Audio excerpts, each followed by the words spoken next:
The spotlight had barely touched the stage when a woman in the fourth row stood up so fast that her coffee cup toppled across the white tablecloth. She didn't notice. She was staring at the man walking toward the microphone, the man who had been sitting outside her food stand 3 weeks ago with worn-out boots and an empty stomach. The man she had fed with the last bowl of egusi soup she had. The man who had cried at her folding table like his whole chest was breaking open. That man was now wearing a suit that probably cost more than 6 months of her rent in Scarborough, and 400 of Toronto's most powerful people were on their feet applauding him. Before we get to what happened next, if you love stories where the humble are lifted and the proud have to sit with what they've done, subscribe to Ancient African Folktales right now and turn on notifications, because what unfolds in this story is going to stay with you for a long time. Now let us go back to where it all began. Chima Oduya had a problem that no amount of money could fix.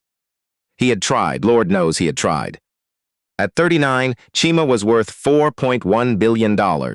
His company, Oduya Digital, had offices in Toronto, London, Lagos, and Singapore. The Globe and Mail had put his face on their business section 3 years running. BNN Bloomberg called him the most disruptive mind in Canadian tech. He had a penthouse on King West with a view of Lake Ontario on one side and the CN Tower blinking on the other. 2 cars he never drove, a wardrobe organized by someone else, a phone with 800 contacts and not a single person he could call at 2 in the morning just to talk. $4.1 billion, and completely, absolutely alone. It had not always been this way. Chima grew up in Enugu, Nigeria. His father was a secondary school teacher who bicycled 12 kilometers to work every morning because they could not afford bus fare. His mother sold groundnut paste and chin-chin from a tray she balanced on her head. They had almost nothing, but every evening when his father came home, his mother would bring water and a cloth to wipe the dust from his face, and she would sit beside him without saying anything. Just sit present there, that was enough. That is love, Chima, his father told him once, when he was maybe 7 years old and watching his parents from the doorway. Love does not announce itself, it just shows up. Chima carried those words through university in Lagos, through his first years in Toronto, with $300 in his pocket, and a scholarship that barely covered housing, through the 14-hour days of building a company from a 1-bedroom apartment in Scarborough into something the whole world eventually noticed. But the richer he became, the harder it was to find anyone who just showed up. His first serious girlfriend had left when the company was struggling. "I didn't come to Canada to be broke, Chima. Call me when things change." Things changed, she called. He was very polite and very final about it. His second partner stayed 3 years, through the profiles, the galas, the funding announcements. And then he discovered she had been seeing someone else for the last 14 months of those 3 years. When he confronted her, she shrugged. "You were always at the office. What was I supposed to do?" His business partners were a different kind of problem. His COO had quietly moved $2.3 million over 18 months. His first VP of sales had sold proprietary data to a competitor. And his own cousin, his father's brother's son, who had come from Enugu and lived in Chima's spare room for nearly 2 years, had later sent a legal letter claiming he was a co-founder of Oduya Digital and was owed 12% of the company. He had not written a single line of code. He had not attended one meeting. He had eaten Chima's food, watched Chima's television, and left dishes in Chima's sink. By 39, Chima had built walls around himself so high that even kindness could not get over them. He worked, he gave to charity, anonymously. He ate alone at his desk. His assistant, Bode Abiodun Adeyemi, 7 years loyal, the closest thing Chima had to a friend, would sometimes say, "Oga, you are becoming a ghost. At least ghosts haunt interesting places." Chima would smile and go back to his laptop. Then one Tuesday in October, his mother called from Enugu. "Chima, my son." "Mama, are you well?" "I am old and I have opinions about everything. That is how you know I am well." A pause. "Tell me something. When last did someone do something kind to you? Not because of what you have, but because of who you are." Chima opened his mouth, closed it. "Mama, your father used to say love does not announce itself, it just shows up. My son, When last did love show up for you? Not Chima the billionaire, just Chima. He did not have an answer. Find out, his mother said quietly. Find the person who will be good to you when you have nothing. That person is your person. Everything else is just business. She hung up. Chima sat in his penthouse watching the lights of Toronto flicker across the water for a long time, and by 4 in the morning, he had a plan. He called Bode at 6. Bode, I need a favor and I need you to not ask why. That is a terrible way to start a sentence. I'm going to disappear for 3 weeks. No phone, no money, no name. I want to live on the streets and see how people treat me when I have nothing. Silence. Olga, have you been sleeping? I've been sleeping fine. My mother told me to find out who I am without the money. This is how I find out. 3 weeks is a long time. You've been running this company in your sleep for 2 years, Bode. Now you get to do it officially. And if something happens to you, I'll check in every Sunday from a payphone. If I miss a Sunday, you send someone. Bode exhaled slowly, then, fine, but I want it noted for the record that I think you are deeply strange. Noted and appreciated. The transformation took less time than Chima expected. He went to a Salvation Army thrift store on Bloor Street and bought the saddest collection of clothing he had ever held in his hands. A parka with a broken zipper, jeans washed so many times they had lost all their color, a gray hoodie, boots that someone had tried and failed to repair with electrical tape. He stopped shaving. He left his wallet, his phone, his watch, everything in a box in Bodie's office. He put $40 in his jacket pocket. He looked in the mirror of the thrift store bathroom. The billionaire was gone. In his place stood a man that Toronto would look straight through. He walked out onto Bloor Street and no one looked at him. No one nodded. No one stepped aside. A woman with a stroller steered around him on the sidewalk like he was a bollard. The experiment had begun. On his 4th day, Chima met the first person who would define the weeks ahead, though not in the way she intended. Her name was Genevieve Lafleur. He didn't know her name yet. He only knew she drove a white Range Rover and wore heels that clicked on pavement like a disapproving metronome. Chima was sitting on a bench near a coffee shop on Eglinton Avenue West, in the heart of the neighborhood everyone called Little Nigeria, a Wednesday afternoon. His stomach had been empty since morning. He was counting the coins in his pocket, enough for a coffee, maybe a muffin if there was a deal, when the Range Rover pulled into the lot beside him. Genevieve stepped out. Late 30s, blonde highlights, expensive coat, a real estate agent's smile that had been practiced and deployed with great intention. She walked toward the coffee shop, slowed when she passed Chima's bench, and stopped. "Hi, just so you know, this is a private parking lot." She said it pleasantly. The pleasantness was worse than open hostility would have been. "I'm sitting on the bench," Chima said, "on the sidewalk." "Right, but you've been here a while and my clients are coming and honestly," she tilted her head. "It sends a certain message, you know what I mean?" "I'm afraid I don't." She smiled with all her teeth. "There's a shelter on Lawrence. They do lunch." She tapped her phone as she walked away, already composing a message to someone more important. Chima sat there for a moment, then he stood up and walked east. He didn't forget her face. Over the next 10 days, their paths crossed 4 more times. Eglinton, Weston Road, Scarborough. This part of Toronto was a village inside a city, and Genevieve moved through it like a landlord inspecting her property. Day 6, she spotted him reading a community board outside a grocery store and told a security guard he was loitering. Day 9, he was sheltering from rain under a bus stop awning, the same bus stop she was waiting at, which she apparently found intolerable. "Can you not?" was all she said, gesturing at the space between them like he was something she might catch. Day 13, an elderly Ghanaian man dropped his shopping bags near the corner of Dufferin. Chima helped him gather the groceries from the wet sidewalk. Genevieve, passing in her car, stopped and rolled down her window. "Sir, are you okay? Do you need me to call someone?" The elderly man told her kindly that Chima was helping him. She rolled her window back up and drove away without a word to Chima. She did not apologize, she simply left. Chima watched her go, he kept walking. On day 15, Chima found Nkiruka Eze. He smelled her food before he saw her. Egusi soup, fried plantain, the particular warmth of jollof rice that has sat on a low flame long enough to develop that crust at the bottom, what people from back home called the best part. He followed the smell the way a compass needle finds north. She was set up on the sidewalk outside a community center on Weston Road, a folding table, 2 portable burners, plastic containers in a cooler, a handwritten sign in English and Igbo that read, Nkiru's Home Kitchen, real food, fair price. Nkiruka Eze was 32 years old. She was from Enugu, the same city Chima had grown up in, though neither of them knew that yet. She had come to Canada 4 years ago on a work permit, had her accounting credentials rejected because they didn't transfer, and had done what her mother had always told her to do. She used her hands and she fed people. She was dark-skinned, with natural hair pinned back under a printed Ankara wrap, and she moved between her pots with the efficiency of someone who had cooked for large families, since she was old enough to reach a stove. She was also in that moment clearly exhausted.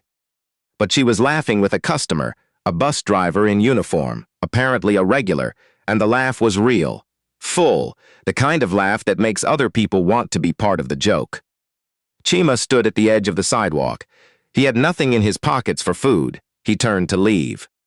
Hey, her voice was direct but not unkind. You've been standing there a few minutes. Are you hungry? He turned back. I can't pay right now. Did I ask you about payment?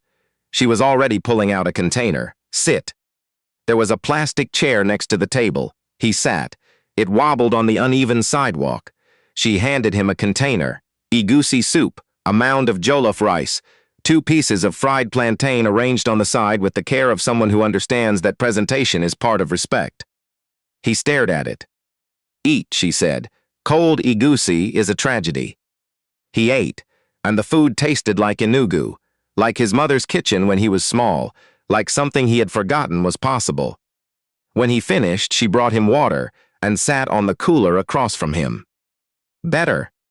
Much better. Thank you, you didn't have to do that. She shrugged. My grandmother used to say a hungry person standing near your food is a question God is asking you. What you do with the question is your answer. She wiped her hands on a cloth. I answered. He was quiet for a moment. What's your name? Nkiru? His middle name. Close enough. She tested it. That's Igbo. It is. Her eyes slup. Enugu? He blinked. Enugu? Enugu. She laughed. We came all the way to Weston Road to find each other. Something that had been closed in Chima's chest for a very long time cracked open just slightly, just enough to let a little air through. He came back the next day, and the day after that. He learned her story the way you learn a neighborhood, 1 street at a time.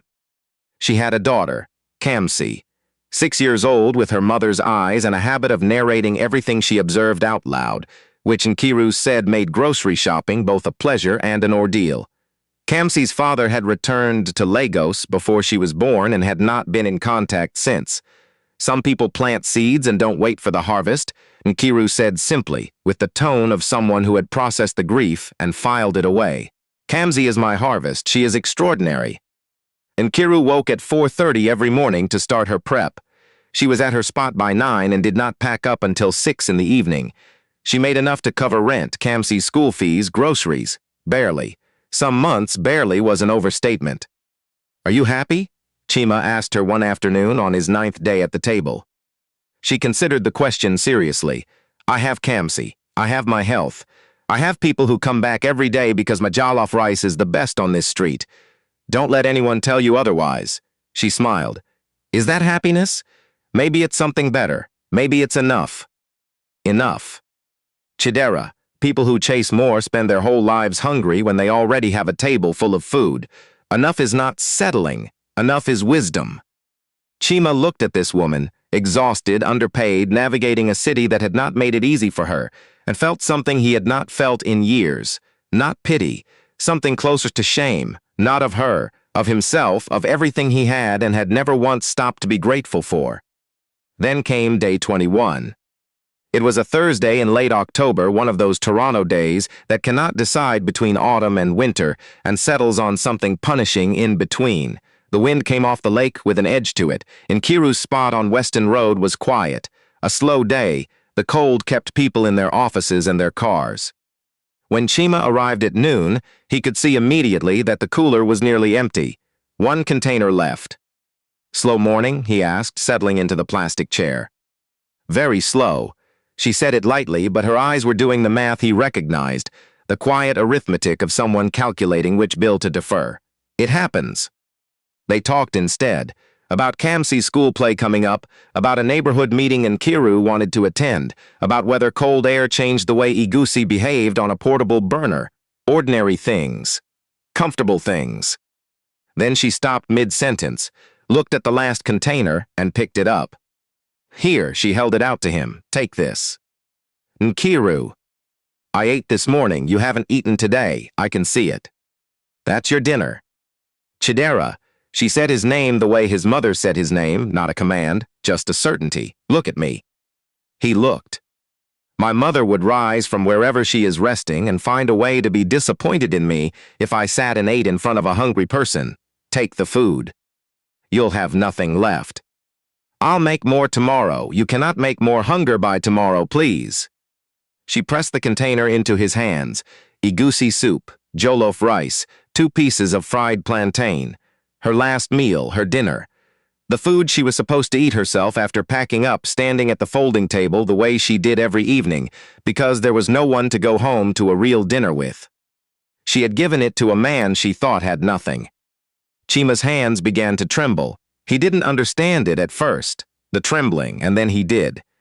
Because no one had done this for him. Not in 20 years of building and earning and climbing and giving quietly to others. Not one person had looked at him and thought, "He needs this more than I do," and given it without being asked and without waiting to be thanked. He set the container on the table and wept. Not a composed tear, not the kind of thing a person recovers from gracefully. He wept the way a person weeps when something they had stopped believing in turns out to still exist. When you open a drawer you had locked years ago and find it full of something precious. Nkiru was beside him before he registered she had moved. She put her arms around his shoulders. This man she thought was a stranger. This man she thought had nothing. And she held him the way his mother used to hold him in Enugu when he was a boy who had fallen and was too proud to say it hurt. "Hey," she said quietly. "Hey, it's okay. Whatever it is, it's okay. You are not alone. You hear me? You are not alone." 3 words, no price tag, no conditions, no agenda. 3 words worth more than everything Chima Oduya had ever built. When he finally stilled, she handed him a napkin and sat beside him on the cooler, not saying anything, just there, present. "I'm sorry," he managed eventually. "For what?" "I don't even know." "Then don't apologize. Just eat." She nodded at the container. "Cold egusi really is a tragedy." He laughed. She laughed, and in the laughing something settled between them like a city after rain. "Nkiru," he said, when he could speak without his voice catching. "Whatever happens, you have a friend in me, a real one." She studied his face with those clear, perceptive eyes. "You are not what you appear to be," she said finally. "Not an accusation, a simple observation from someone who sees clearly." "No." "Are you safe?" "Yes." She nodded. "Then eat and come back tomorrow." He called Bode from a payphone that night. "I found her." Bode was quiet for a moment. "Found who?" "The person my mother was talking about. The one who gives when they have nothing left to give." He told Bode everything, Nkiru, Kamsi, the food stand on Weston Road, the last container of egusi soup. Bode was silent for a long time. "Then what do you do now?" 3 more days. I watch, and then I tell her the truth." He watched. Day 23. A teenager hovered near the food stand for 10 minutes without speaking. Nkiru noticed. She waved him over, fed him without asking him to explain himself or feel small, and sent him off with an extra plantain. Day 25. A hard rain came, the kind of Toronto rain that defeats umbrellas entirely. Nkiru spotted an elderly woman struggling with her walker near the community center entrance and spent 15 minutes in the downpour getting her inside. She came back to her stand completely soaked. She laughed about it. Day 27, Genevieve Lafleur walked past on her phone, not watching where she was going, and caught her heel on a crack in the sidewalk. Her bag spilled, her phone skidded across the wet pavement. Nkiru moved immediately, picked up the phone, gathered what she could, held it out. Genevieve looked at Nkiru's hands, at her ankara wrap, at the portable burner in the folding table behind her, and said, "I'd rather you didn't touch my things." Nkiru stepped back. "I was just trying to help." "I don't need help from." A pause. A gesture that encompassed the stand, all of it. "I'm fine, thank you." She gathered her things and walked away. Nkiru watched her go. Then she turned back to her pots and said quietly, more to herself than to Chima, "Some people are in so much pain they wear it like armor. The sharpest edges are usually the ones who've been cut the most." "You're not angry," Chima said. "Anger is expensive." She stirred the pot slowly. "I have a daughter to raise and food to sell. I don't have space for expensive things." That was the moment. Right there on a wet October afternoon on Weston Road. That was the moment Chima knew with absolute certainty. That evening, after Nkiru had packed up and Kamsi was at the neighbors, they sat on the front steps of her building. The Toronto sky had cleared. Somewhere in the middle distance, the CN Tower blinked red against the dark. "Nkiru, my name isn't Chidera." She looked at him. "My name is Chima Oduya." He said it plainly. "I'm not homeless. I'm not what I've looked like for the past 3 weeks. I own a company. I have money. More than I know what to do with, honestly." He exhaled. "I disguised myself because my mother told me to find out who I am when I have nothing, who would be good to me when I had nothing to offer." The silence stretched long between them. "You gave me your last meal," he said, "your dinner, when you thought I was nobody, when you had no reason to." Nkiru looked at the steps between her feet for a long moment. Then she looked up. "So all this time," she said slowly, "you could have eaten anywhere in this city, any restaurant. You could have bought the whole street."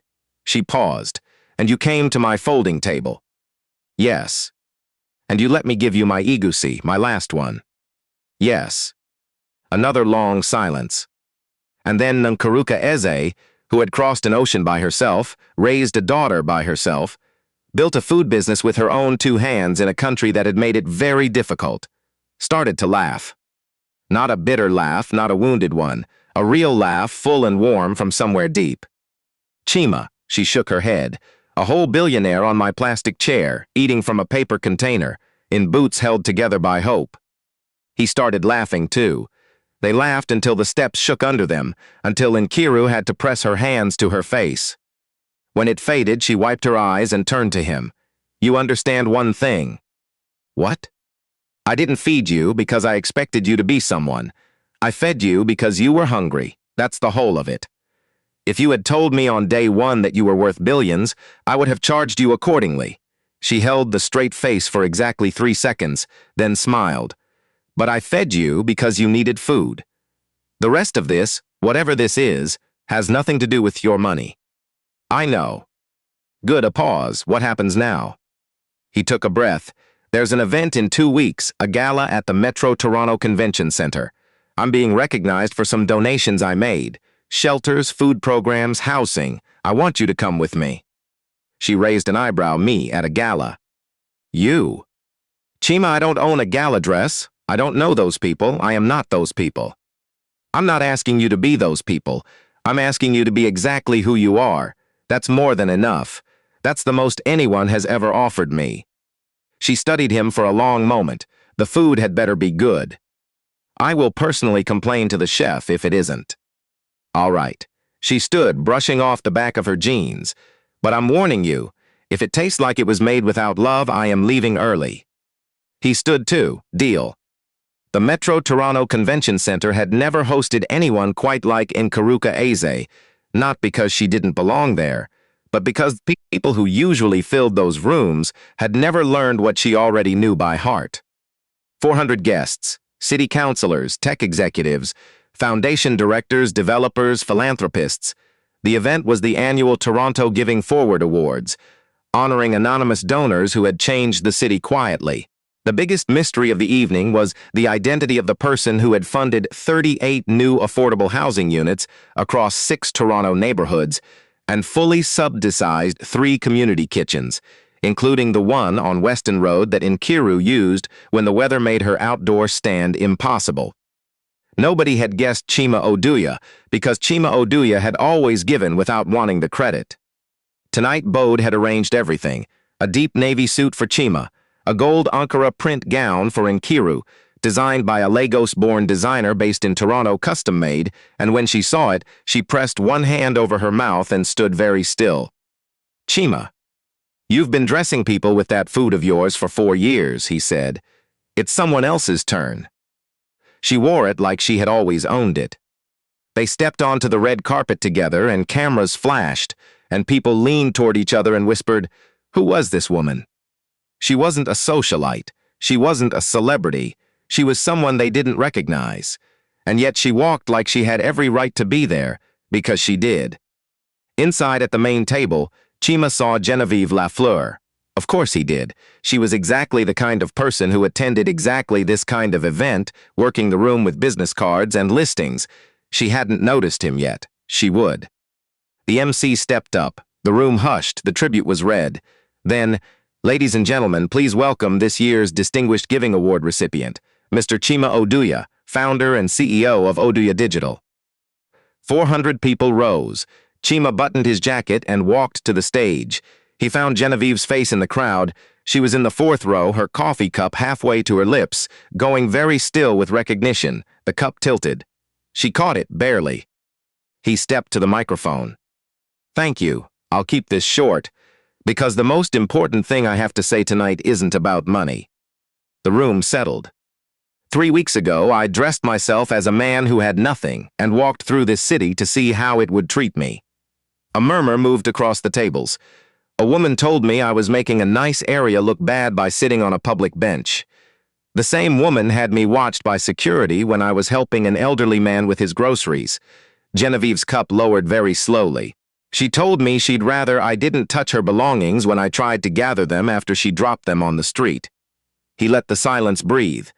She told me, in front of others, that she did not need help from someone like me. The room was quiet enough to hear the air conditioning. And then I met someone else. His voice changed. A woman who runs a food stand on Weston Road. She saw me standing near her table with nothing in my pockets, and she said, "Sit down, eat," not because she knew who I was, not because she expected anything in return, because I was hungry and she had food, and in her world that was reason enough. He looked toward Nkiru's table. She was already crying, quietly, one hand over her mouth, the other flat on the white tablecloth. On the coldest afternoon of those 3 weeks, when she had sold almost everything and only one container of food remained, her dinner, the meal she had set aside for herself, she gave it to me. To a stranger, she pressed it into my hands and said, "You need it more than I do." He paused, and I broke down at that folding table. Because I had been a billionaire for 10 years, and not once in 10 years had a single person looked at me and seen only that I was hungry. The room did not make a sound. That woman is here tonight, Nkiruka Eze, the finest person I have encountered in this city or any other. The spotlight found her. Nkiru stood slowly, tears on her face and gold at her shoulders, and 400 people rose to their feet.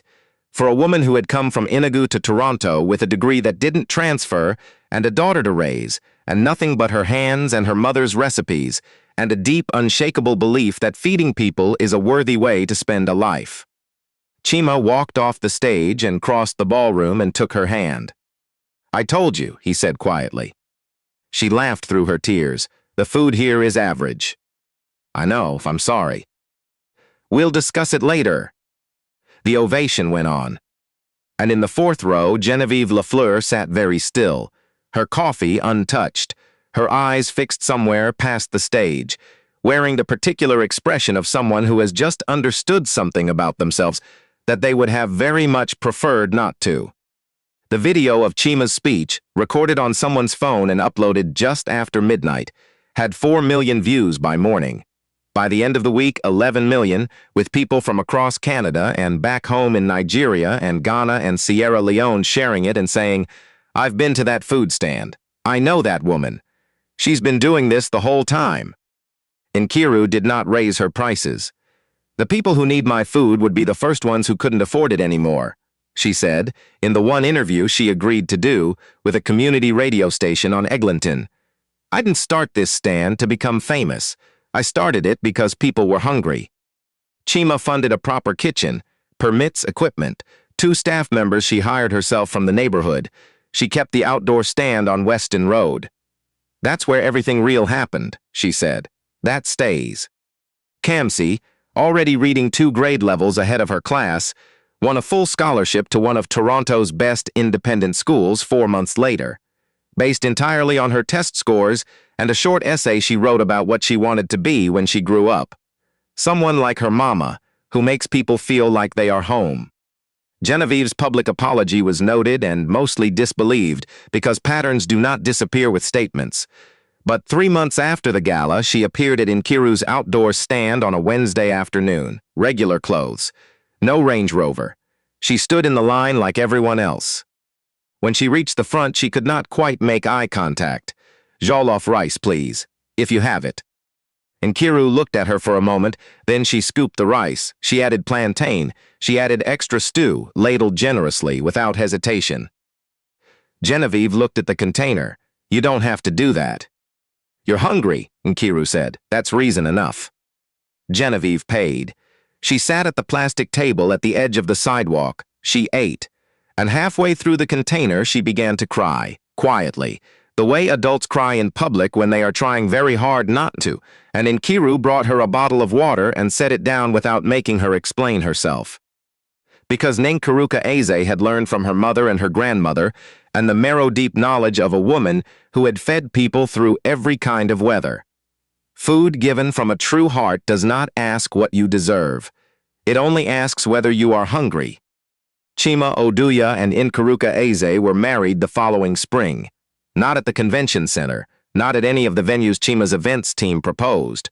They were married at the outdoor stand on Weston Road, which Boj had strung with lights and lengths of Ankara fabric tied between the canopy poles. 50 guests. The bus driver, the construction crew, the students. The neighbors who had watched Nkiru set up her table in every kind of weather for 4 years. Bode, who cried steadily from the opening word of the ceremony and denied it afterwards. Chima's mother flew from Enugu. She held Nkiru's face in both hands for a long moment and said, "I told my son to find the person who loved him when he had nothing. He found someone who gave him everything she had." She pulled Nkiru close. My daughter." Kamsi was the flower girl. She carried a bowl instead of a basket, and instead of petals, she scattered rice down the makeshift aisle between the folding chairs. "Mama says it has to be rice," she announced with great authority to no one in particular, chin up, perfectly serious. "Because that's how it started." Everyone laughed. Kamsi accepted the laughter as her due and continued down the aisle with great dignity.